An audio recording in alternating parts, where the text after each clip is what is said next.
એક ગરીબ બ્રાહ્મણ પરિવાર હતું. એ પરિવારમાં પતિ પત્નીના સિવાય એક પુત્રી પણ હતી. એ પુત્રી ધીમે ધીમે મોટી થવા લાગી. એ પુત્રીમાં સમય અને વધતી ઉંમર સાથે બધા સ્ત્રીઓના ગુણોના વિકાસ થઈ રહ્યું હતું.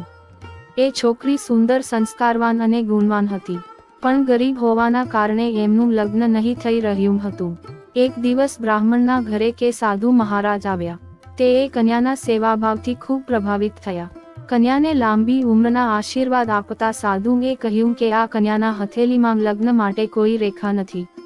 ત્યારે એ દંપતીએ સાધુથી ઉપાય પૂછ્યું કે કન્યા એવું શું કરે કે એમના હાથમાં લગ્ન યોગ બની જાય.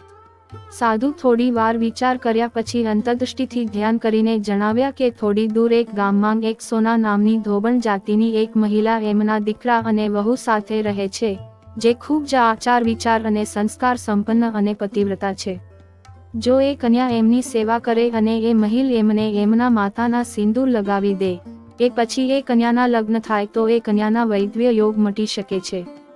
સાધુએ પણ જણાવ્યું કે મહિલા ક્યાંક પણ આવતી જતી નથી. આ વાત સાંભળી બ્રાહ્મણે એમની દીકરીથી ધોબની સેવા કરવાની વાત કહી.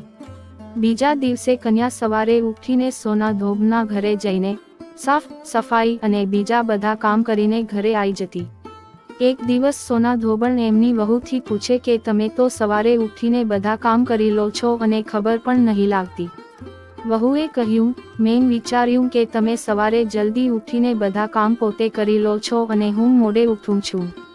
આ પર બંને સાસ વહુ નજર રાખવા લાગી કે કોણ છે જે સવારે જલ્દી આવીને બધા કામ કરીને ચાલ્યું જાય છે.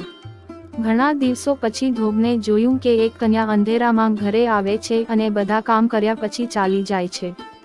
જ્યારે એ જવા લાગી તો સોના ધોબણ એમના પગે પર પડી ગઈ અને પૂછવા લાગી કે તમે કોણ છો જો આ રીતે છુપીને આવી મારા ઘરની ચાકરી કરો છો?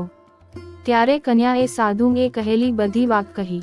સોના ધોબણ પરિવ્રતા હતી, એમાં તેજ હતું. સોના ધોબના પતિ અસ્વસ્થ હતા. એમને એમની વહુને એમના પરત આવવા સુધી ઘર જ રહેવાનું કહ્યું. સોના ધોબને જેમ જ એમની માંગનું સિંદૂર કન્યાની માંગમાં લાગાવ્યું એમનો પતિ મરી ગયું. એ વાતથી એમને ખબર પડી કે એ ઘરથી જળ આપ્યા વગર ચાલી હતી. આ સોચીને જ રસ્તામાં જ્યાં પીપળનું પેડ મળશે તો એને ભનવરી આપીને એમની પરિક્રમા કરીને જળ ગ્રહણ કરશે. એ દિવસે સોમતી અમાવસ્યા હતી. બ્રાહ્મણના ઘરે પકવાનની જગ્યા એને ઈંટના ટુકડાથી 108 વાર પરિક્રમા આપી. 108 વાર પીપળના ઝાડની પરિક્રમાની અને એને જળ ગ્રહણ કર્યા. એવું કરતા જ એમનું મરણ પતિ જીવતો થઈ ગયું. આથી સોમતી અમાવસ્યાના દિવસથી શરૂ કરીને જે માણસ દરેક અમાવસ્યા પર પરિક્રમા આપે છે, એમને સુખ અને સૌભાગ્યમાં વૃદ્ધિ થાય છે. પીપળના ઝાડમાં બધા દેવી દેવતાઓના વાસ હોય છે. આથી જે માણસ દરેક અમાવસ્યાને ન કરી શકે એ દર સોમવારે પડતી અમાવસ્યાને દિવસે 108 વસ્તુઓથી પરિક્રમા આપી સોના ધોબણ અને ગૌરી ગણેશના પૂજન કરે છે, એને અખંડ સૌભાગ્ય મળે છે. એક પ્રચલિત પરંપરા છે કે પહેલી સોમતી અમાવસ્યાના દિવસે ધાન, પાન, હળદર, સિંદૂર અને સોપારીની પરિક્રમા અપાય છે. એ પછી સોમતી અમાવસ્યાને તમારા સામર્થ્ય મુજબ ફળ, મીઠાઈ, સુહાની સામગ્રી વગેરેથી પણ પરિક્રમા આપી શકાય છે અને પરિક્રમા પર ચઢાવેલ સામાન કોઈ બ્રાહ્મણ નનદ કે ભાણેજને આપી શકાય છે.